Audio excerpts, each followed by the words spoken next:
Today's morning beverage is Bengal Spice Tea. Good morning everybody and welcome back into my studio and to my art channel.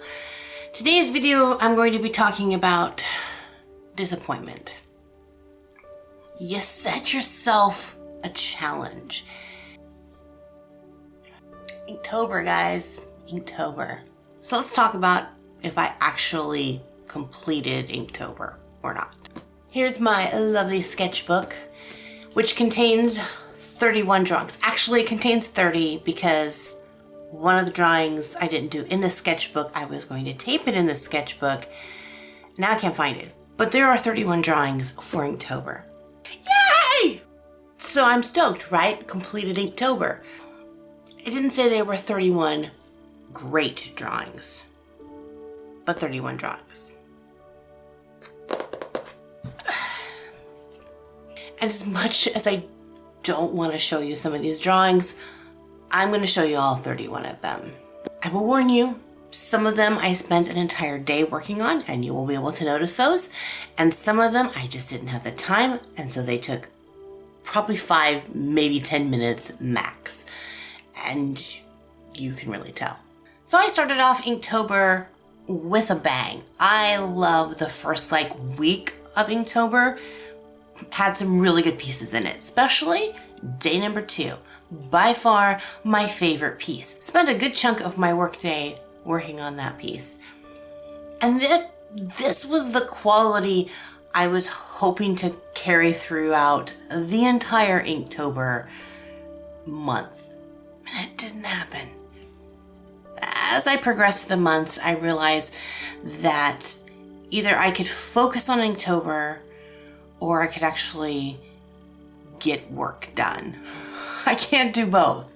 But doing both at 100% was not an option. There were a few days that I had to skip.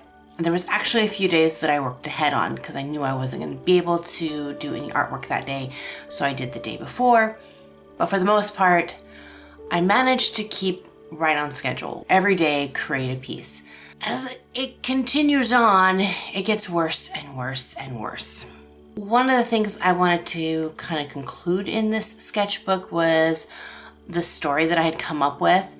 And that in itself was both a blessing and a curse because I love coming up with stories and doing a story is fun for me. I love creating characters and all this, but I didn't have the time to put into serious illustrations. But the first illustration I did, which was for the 3 marker challenge, I was able to put a lot of time into that piece because I was able to incorporate Inktober into a regular art video. And so I was able to give it, the 4, 5, 6 hours that I needed to put into an art piece for a really good video. I was able to do that with the other pieces. It was hard because I had a story that I didn't know how it was going to end. I had some words in the prompt list that I thought could help tell the story. But then as you play around with the story idea, it gets bigger and more complex and the prompt words just don't take it there.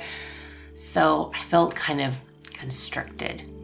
In a way, that in itself is an awesome challenge and something that I might revisit at a later time when I'm not in the middle of a monthly challenge. But for those of you who are wondering the conclusion to the story, if you didn't catch the first part, you can watch the video, I'll put the link there. But just to really briefly encapsulate the story, was about a handmaiden who needed to guard her princess and she wasn't strong enough and the princess was kidnapped by an enemy kingdom and taken away.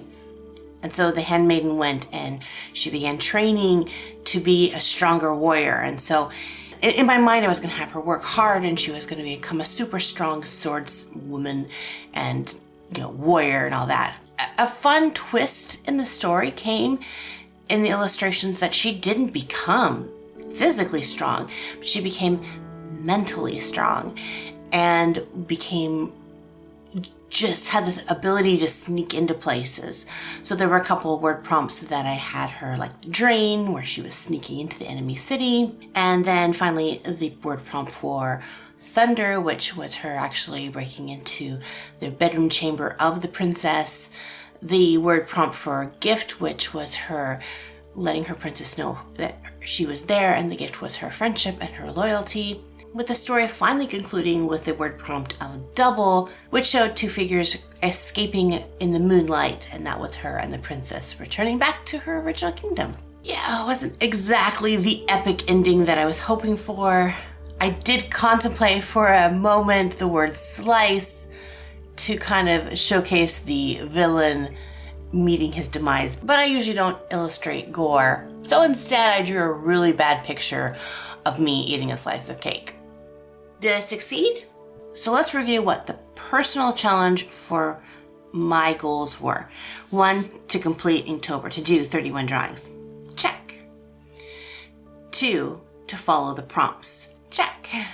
Those were it. Those were the 2 goals that I had. Now, I had hoped to have 31 really cool pictures that I wanted to put into an art book and like make a zine. There's not 31 pictures that I would put into an art book. There may be 5. But then why am I so hard on myself? If my 2 goals have been met and I have successfully completed Inktober with the 2 challenges that I set for myself, why do I feel so discontent? And that is probably because I'm judging my art based on other artists' art in Inktober, which is something that we as artists do all the time. We're always looking at other people's work and comparing it to our own. Why am I here when I want to be there? Every artist is a different person with a totally different life structure and abilities and time allotments. So if you find yourself comparing yourself to another artist, ask yourself this question. In comparing yourself to someone else, is it encouraging you and motivating you to get better? Or is it just beating yourself down? If it's the latter, stop it. That's not helpful.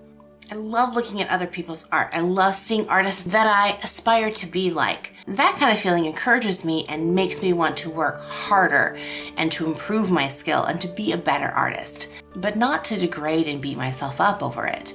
I did my best with Inktober. I also ran a full-time business, taught art classes, and produced at least 2 videos, sometimes 3 videos, every single week during the month of October. It's a lot of work. Anyway, those are my thoughts on my Inktober and my cautionary tale to not beat yourself up when comparing yourself to another artist. I don't think I've ever met an artist who did not compare themselves to somebody else. Well guys, thank you so much for hanging out in this video with me today. Go and draw something fun today. Enjoy art. And until next time, God bless you guys, and we'll see you in another art video. Bye-bye. Now I get to go back.